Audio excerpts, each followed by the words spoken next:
হরে কৃষ্ণ। একদিন রাজা যুধিষ্ঠির ভগবান শ্রীকৃষ্ণকে জিজ্ঞাসা করলেন, দয়াময়, এই পুরুষোত্তম মাসের কৃষ্ণপক্ষের যে একাদশী, সেই একাদশীর নাম কি এবং ফল কি?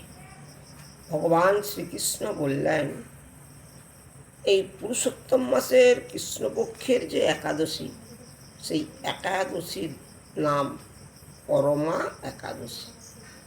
এই পরমা একাদশী ব্রত পালন করলে সর্ব দুঃখ দূরে চলে যাবে, সর্ব অপরাধ থেকে মুক্ত হয়ে যাবে, সর্ব পাপ থেকে মুক্ত হয়ে। একাদশীর এমন মহিমা। কম্পিল্য নগরে এক ব্রাহ্মণ এবং এক ব্রাহ্মণী বাস করতেন। সেই ব্রাহ্মণীর নাম পবিত্রা এবং ব্রাহ্মণের নাম সুমেধা। বহু দিন কষ্ট করে খুব দুঃখের মধ্যে তারা দিন যাপন করতেন। একদিন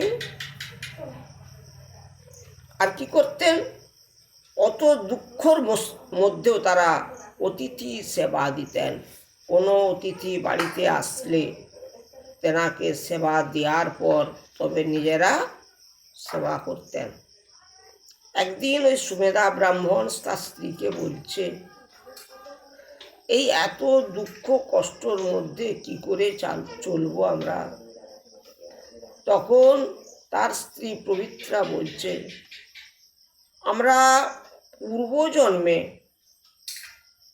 কোনো মনে হয় পুণ্যকর্ম করি না, এই জন্যেই তো আজ আমাদের এত দুঃখ। তখন ওই সুমেধা ব্রাহ্মণ বলছে, আমি বিদেশে চলে যাব কিছু ধনের আশায়। তখন তার পতিব্রতা নারী মানে স্ত্রী বলছে, যেখানেই যাও, সুখ যদি থাকে আমাদের ভাগ্যে এখানেই হবে, কোনো চিন্তা করতে হবে না, ভগবানের কৃপায় ঠিক আমাদের একদিন সুখের দিন আসবে। প্রত্যেক দিন মাঝে মাঝে ওনাদের বাড়িতে কোনো অতিথি আসলে সেবা দেয়। এত দুঃখ কষ্টের মধ্যেও একদিন কৌটিল্য মুনি ওনার গৃহে এসেছেন। তাড়াতাড়ি করে স্বামী স্ত্রী কৌটিল্য মুনিকে গৃহে নিয়ে গিয়ে বসতে দিয়েছে। বসতে দেওয়ার পর বলছে, আপনি বসুন, আপনার সেবার ব্যবস্থা করছি। তার স্ত্রী বলছে, মুনিবর, আপনাকে তো আপনার মনের মতো সেবা দিতে পারবো না, আমরা তো দারিদ্র, আমাদের যতটা সাধ্য আপনাকে সেবা দেব। তবে মুনিবর, আপনি বলুন কি করলে আমাদের এই দারিদ্রতা দূরে যাবে?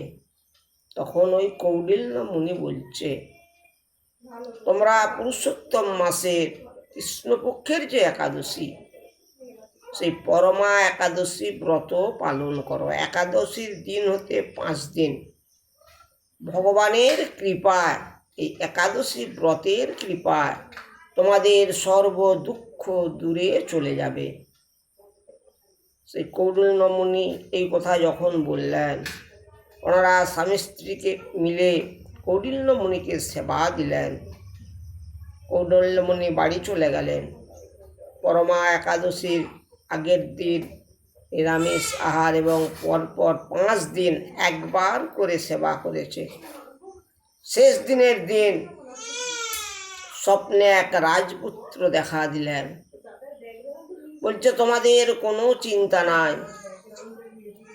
6 দিনের দিন সেই রাজপুত্র এসে হাজির। বহু ধন অর্থ ওনাদেরকে দিলেন এবং বিশাল একটি বাড়ি করে দিলেন। দেখো ভগবানের কি করুণা, ভগবান ওই রাজপুত্রকে পাঠিয়ে দিয়েছে ওনাকে দান দেওয়ার জন্য।